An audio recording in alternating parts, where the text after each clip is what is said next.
All right, everybody, we're here with Coach Rucker with the Tift County High School Air Rifle team. And welcome to the show, Miss Rucker. Thank you, Randy. Miss Coach Dr. Rucker. I don't want to forget anything. So I think David Hare started that. I'm sure. And every time I hear your name, that's what goes through my head. And so I apologize, or I don't know how to really handle that. But I answer to any of those. I answer to a bunch of things, too. So if you will, explain to everybody about the Air Rifle team, a little bit about what it does, what it's about, and just give us a rundown of it, if you don't mind. Sure. Actually, shooting sports there are many different events in shooting sports, and we happen to shoot what is called precision air rifle. There's a sporter air rifle competition, but we shoot a different kind of gun. Sporter is limited. The gun can't cost more than $500, and it has to be, a particular kind of gun. But the guns we shoot are, they have more bells and whistles, so to speak. Yeah. And they do cost a little more than that. But the precision air rifle is just what it implies. I mean, you have to shoot with precision. You're shooting targets at 10 meters, which is a little over 33 feet.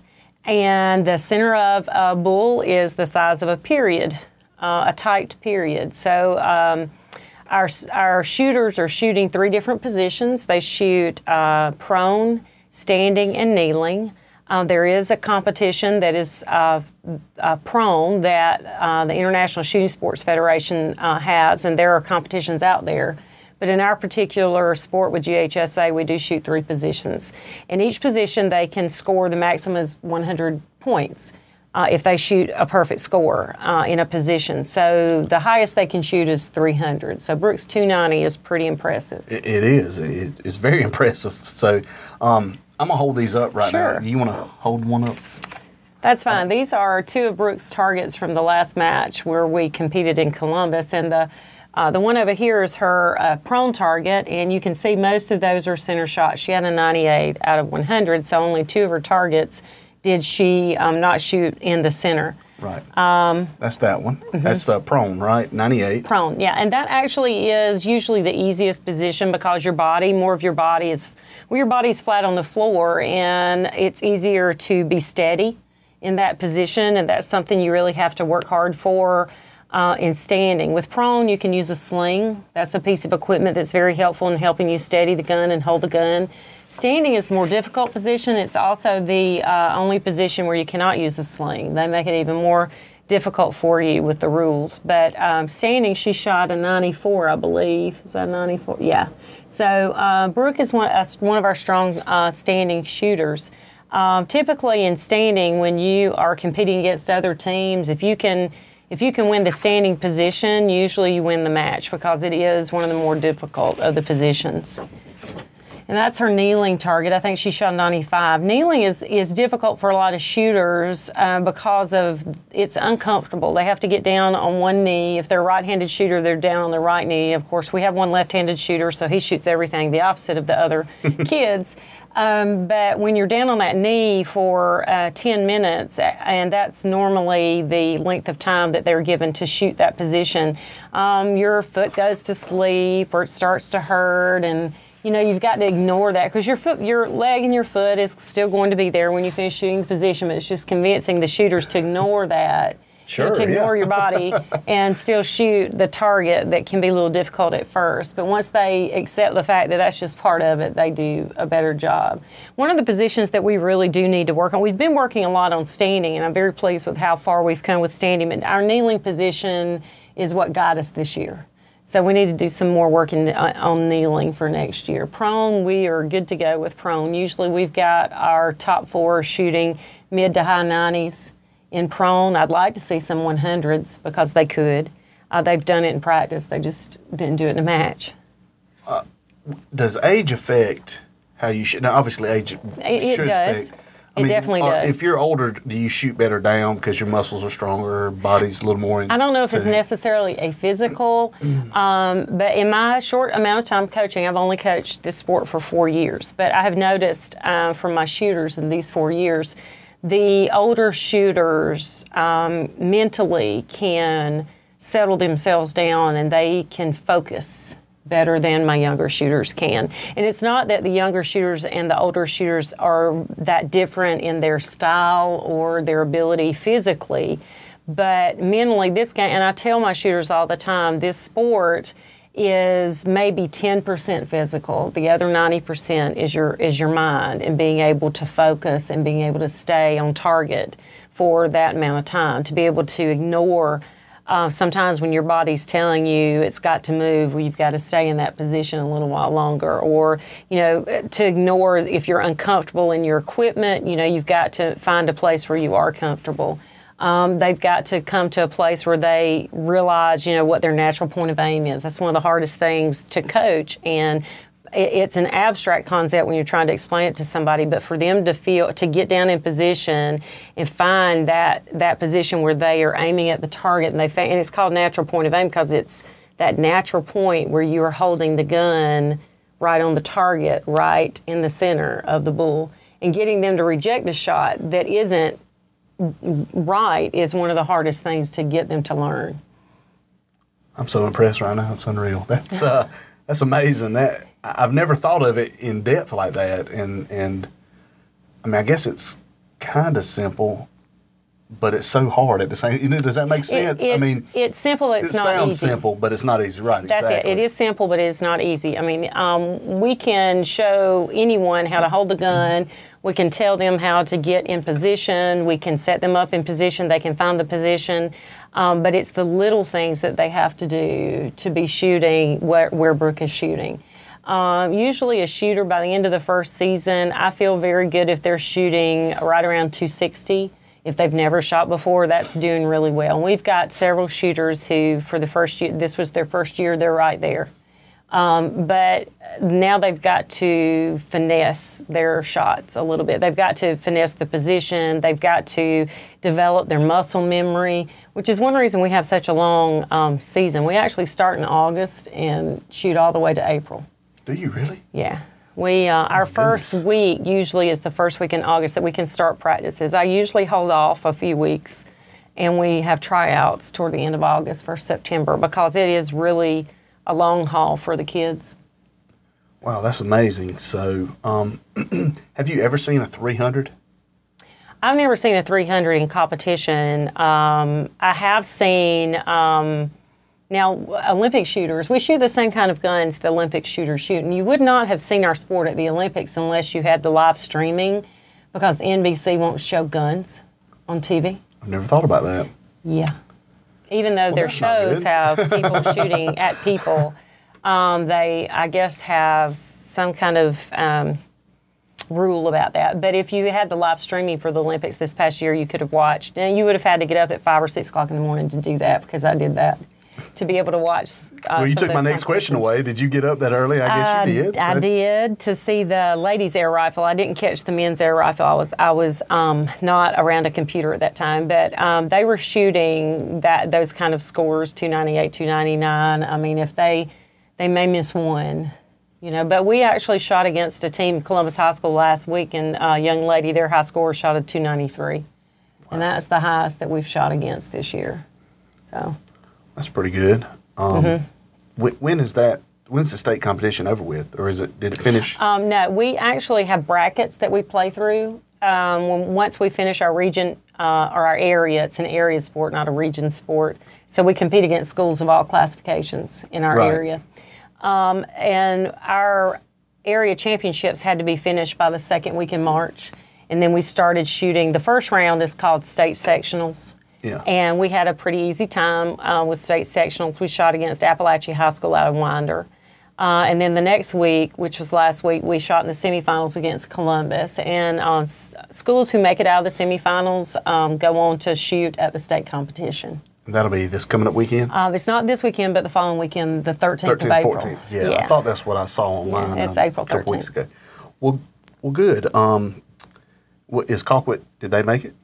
Actually, Colquitt lost their semifinal match against Upson Lee. And there is another way to make it to the state competition. The team that, and they took 2 last year, the 2 highest scoring teams who lost in the semifinals, they gave them a bid to go to the state match. I don't know if Colquitt's score was high enough to get a bid. I do know Upson Lee outshot them by about 6 or 7 points. I think they shot an 11:33 and Colquitt shot an 11:26.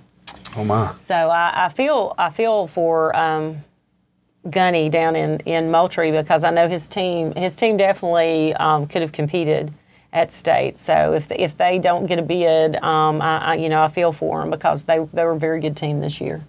Well, maybe they will. Mm-hmm. You know, some people despise other people in our region, but you know, I'm just the opposite. I try to pull for them. If we're not in it, I want somebody from our region to win. Mm-hmm. So, but are you that way? I am. I'm the only female coach in our area, and I think there's one other female coach in the state.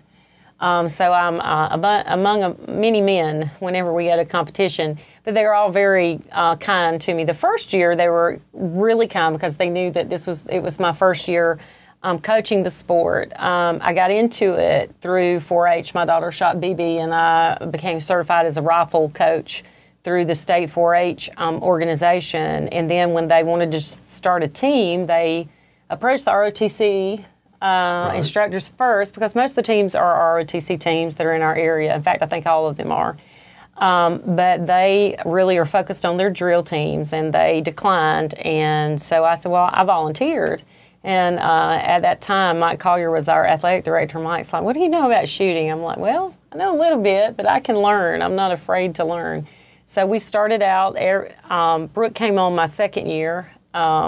She was a new shooter my second year as a coach. But we have learned something new every year. I told David Hare, who's my assistant coach, that when we go to the coaches meeting this year, I'm not afraid to speak up. Now, the first couple of years, I kind of kept my thoughts to myself, because I thought, I may say something and I don't know what I'm talking about, but I feel very confident.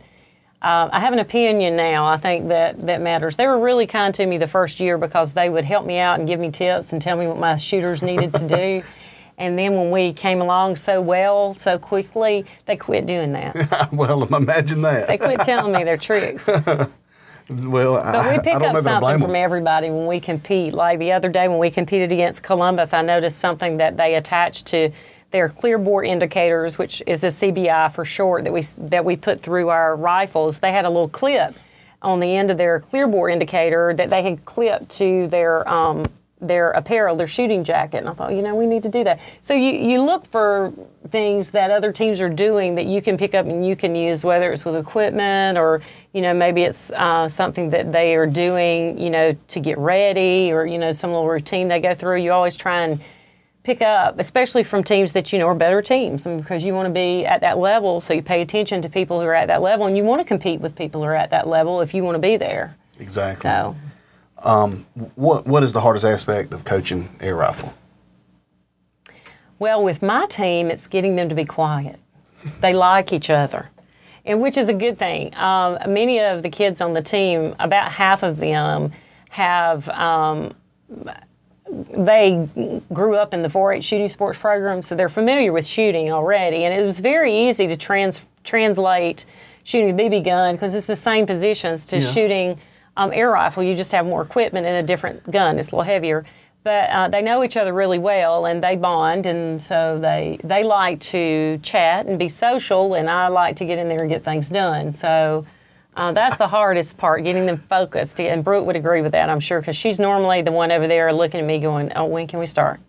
And the rest of them are running around. It's not that they're being bad. They just, it's hard to get them focused. When I can get them all on the line and get them shooting, then we're good to go. But it's just getting them to that point. I can sympathize with you. Actually, it's the other thing that's pretty tough for me as a coach right now is when I've got that shooter who's shooting high 260s, low 270s, and it seems like that's all they're shooting, and I can tell they're getting frustrated, and we can work on things with their position. I don't know, it seems to be there's a plateau that some of them reach, and we just have to shoot through it. That's what I found so far. We just have to keep shooting. We have to keep doing what we know is right. I actually had a shooter last week who got really nervous at a match and didn't shoot anywhere near the score that he's been shooting during the regular season. And so we sat down and wrote out his shot plan, and we taped it up on his offhand stand, because that's one of the things that they know to go through their shot plan in their minds. But, that's one of the things that we can do, just, little things help sometimes, help them focus, because he was nervous about it being, a playoff match. He wanted to do really well. Well, he didn't need to worry about it being a playoff match. He needed to think about every shot he took. What's the procedure I have to go through to make my shot? So, just finding little things that are going to help them mentally, that are going to help them, refine their position. Sometimes that's tricky. So. What now? You said a shot plan. Now, what if I was to come in there just totally ignorant, which is exactly how I would be coming in there? What kind of shot plan would you have together for me? Could you run that down for us? Well, it probably would be a lot more detailed than what I had for him, because he knows the basics. You would have to think about where your feet go, and you would have to plant your feet, and you would have to get in position. Say we're shooting the standing position. You make sure your feet are parallel. Then you would have your gun, put your gun in your shoulder, the butt in your shoulder, and prop it on your offhand stand. And then you would, some of them actually move around a little bit to try and find their natural point of aim. You find your natural point of aim. Then when you pick the gun up, you've got the gun, your arm is on your left hip using your bone structure rather than your muscles, because your muscles are going to give out on you. Your bones will never give out on you. They don't get tired. Your muscles do. So, once you've got your position ready, you stay in position, you take aim, and you don't stay there very long. If the shot's not there, then you reject it. You put it over to the side. You put your gun back on your offhand stand. You may do that once. You may do it twice, or you may not do it at all. Okay. And then you put your finger on the trigger, and you slowly pull the trigger toward you. You don't jerk the trigger. It's just a slow movement, like you're pulling your finger in. And once you hear it go off, you keep your head down about 4 seconds, and then you come up and you move your gun back. It's just very repetitive, that same thing over and over again. You got the gun propped. All right, now you pull the gun over, get ready to shoot, aim. If you don't have your natural point of aim, you put it back. If you're ready, slowly pull the trigger. I'm with you. It's very repetitive. But it takes a lot of concentration. It takes a lot of focus. And that's why I said the younger shooters are usually not as good right out of the gate as the older shooters are, because they are more focused. I think mentally they're ready. The younger shooters get upset with themselves, I've noticed, more often than the older ones do, or they show it more. I can tell it. Okay. I never would have guessed that. I figured the younger ones would just they'll show their emotions a little more. I mean, I can tell when all of them, I spend enough time with them, I can tell when they're not happy. Yeah. Even if they have a good score, you can tell when they're not happy. But sometimes you can tell when something throws them. Usually it's the younger shooters. They let something, once that one thing happens, like maybe they threw a shot, maybe shot a 6 instead of a 10, and after that they can't get it back. They can't get the focus back. Their focus is gone. So. Do you have time in between each position to, after you shoot one position, do you have a break where you can get refocused, or do you just move on to the next spot and shoot? No, the rules are very specific. We take, there's a certain amount of time given for each position. The first position is prone, so they get 10 minutes to make sure their equipment they're prepared, they've got their equipment on, and it's set up the way they want it to be.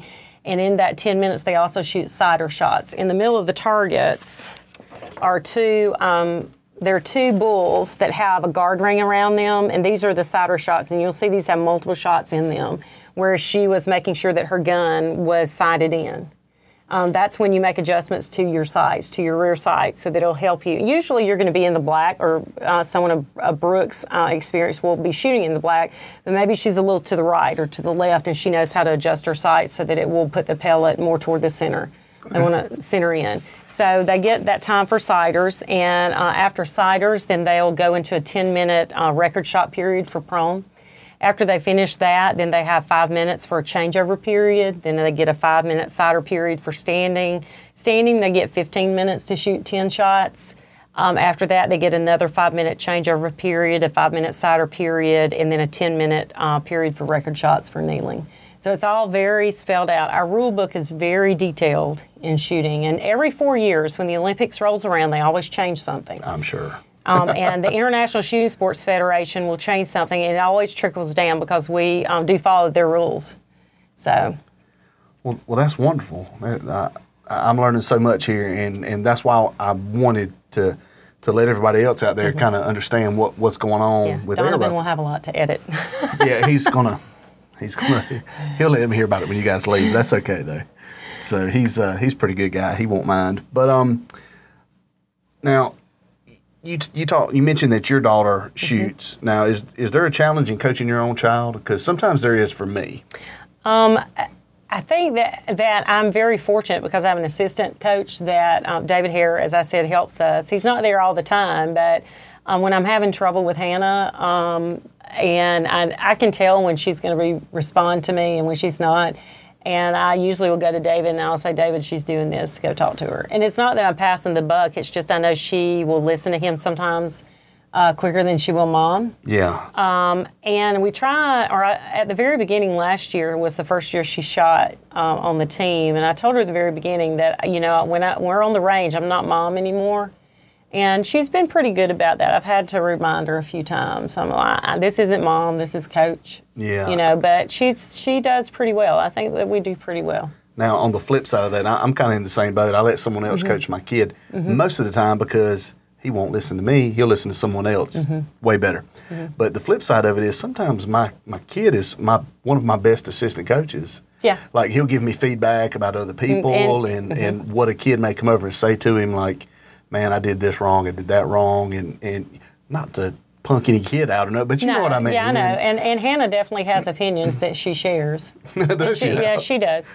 But I think that she's competitive, and she has decided that shooting is something she wants to do well, and so she's willing to do what it takes. And it does frustrate her when she sees, well, there are people on the team who are doing it for fun, and they're just doing it now, and for something in high school, for a sport to do in high school, and that's fine.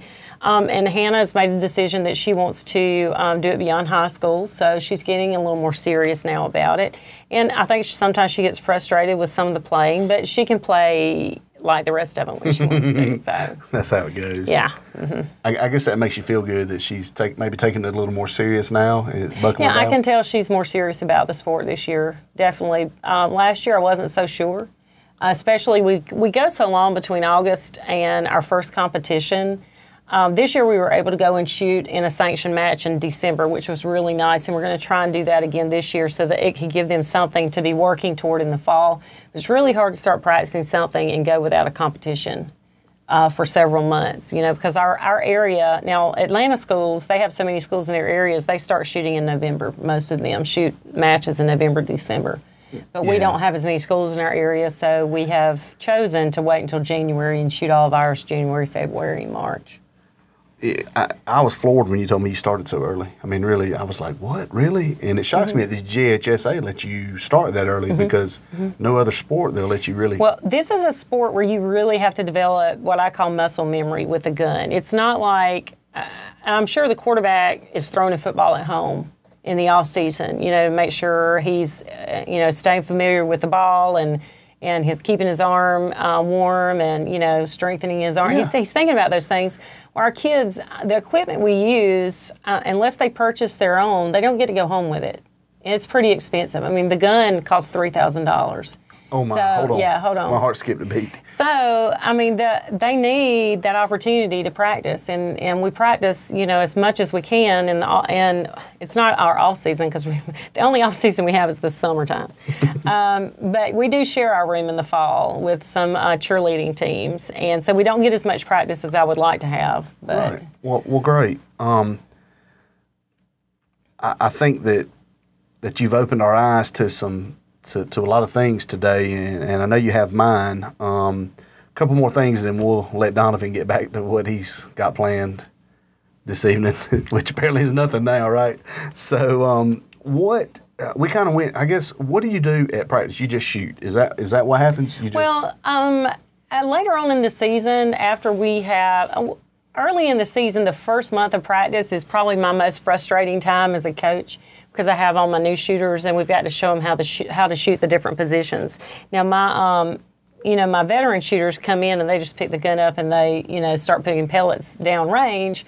But, you really do have to work on positions a lot early on in the season. But at this point in the season, like today with Brooke, and I had another shooter who wants to shoot in a 4-H competition coming up, who came out to shoot today to get some extra practice in. But she pretty much knows what to do. And if I notice something some little, usually it's just something minor. Like today, I asked her why she was holding the rifle so long and standing, because she was holding it a little longer than normal at the last match. So what's going on? Just kind of asking her what's going on, getting her to talk to me. At this point, it's just finessing a little bit, and they come in and they get their equipment set up and they're ready to shoot at this point. In the fall, it's a little more difficult because we've got to learn how to use the equipment, I can imagine. But no, I can't. I can't imagine it all. You should come. You should come. It is actually the first year I was coaching, one of the other coaches described it as watching paint peel. It was that interesting. It is a very long match, and you can't see what they're shooting unless you have binoculars or a scope. So sometimes, unless you have vested interest in the shooter, sometimes it's not the the most exciting sport to watch. It gets really exciting when we go and shoot on electronic targets like we will at state, because especially in the finals, every time the shooter shoots, you see their score. And you are looking to see, and you know what their total score is, especially in finals, and you can see when shooters surpass a shooter that was ahead of them before they started. So that gets your heartbeat up a little bit, and that's really interesting. But in our regular matches at home, we're not quite that exciting, but that's okay. You should come. I really want to get out there, but my work schedule is so tough. I'm trying to get it worked out, but I will. I promise I will get out there. Next year when we start our season, our matches usually start anywhere between 4:30 and 5, and we usually shoot 2 relays, so we're finishing up between 7:30 and 8. Yeah, well, good. That gives me time to get out there then. You're invited. When you're out there, can you make noise as a spectator? Can I? Well, actually, you can talk, but we are a quiet sport. Like golf, we like to tell people we are like golf, and we ask that you are quiet. We do have, at our facility, we have windows where you don't actually come onto the range to watch the shooters. We keep you outside in the hall.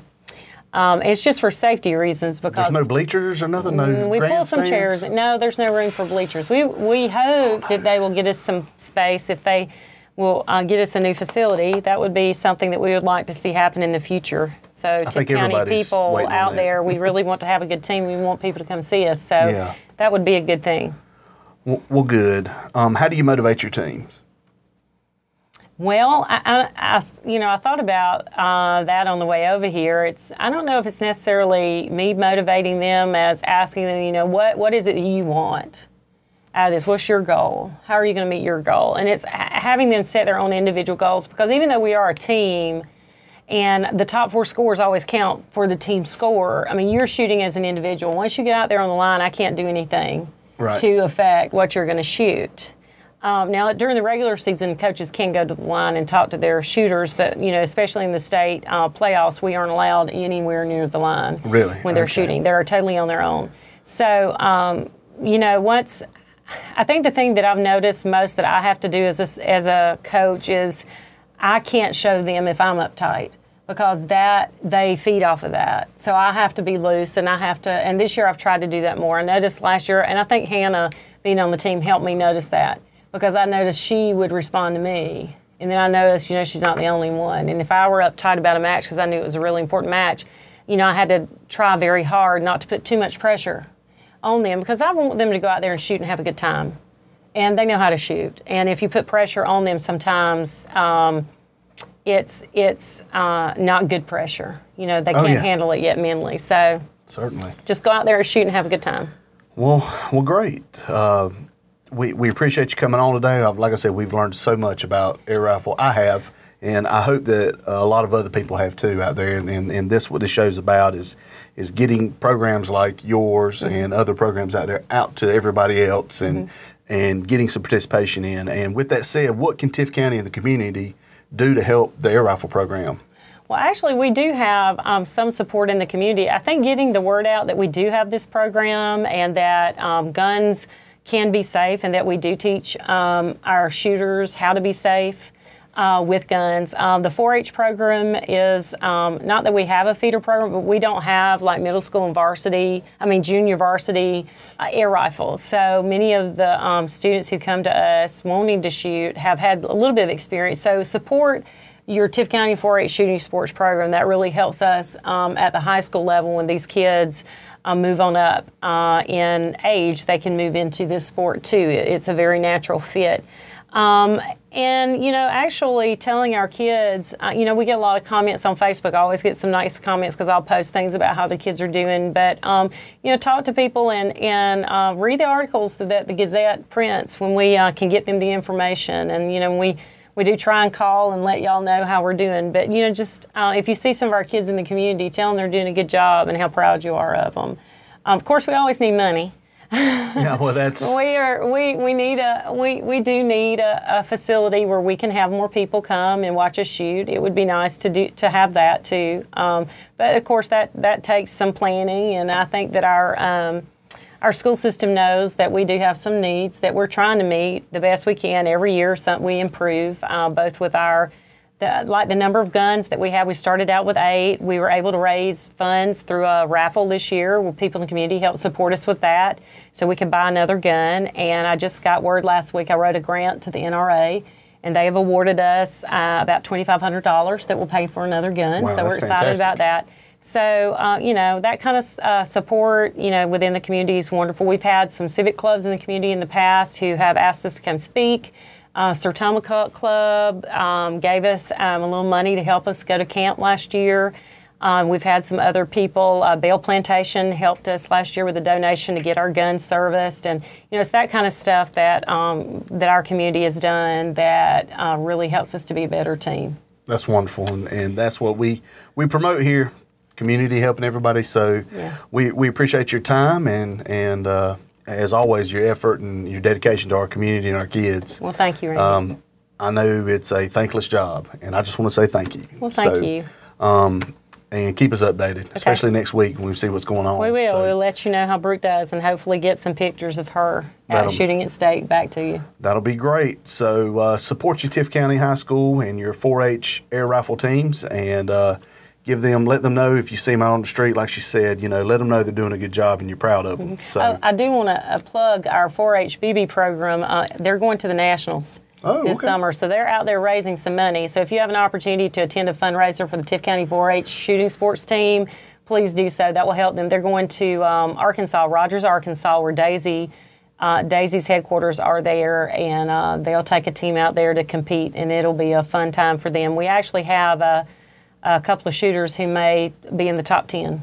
wow, that'll be interesting. So we always want them to be included in what we do, because you said they're not your feeder program, but they really are. They really are. It's not official. But it's right. It's not official, but they are your feeder program. Mm-hmm. So any information that you have on that, we'd love to have, and we'll get out there to everybody. So support your air rifle team, and until next time, we'll see you later. Thank you.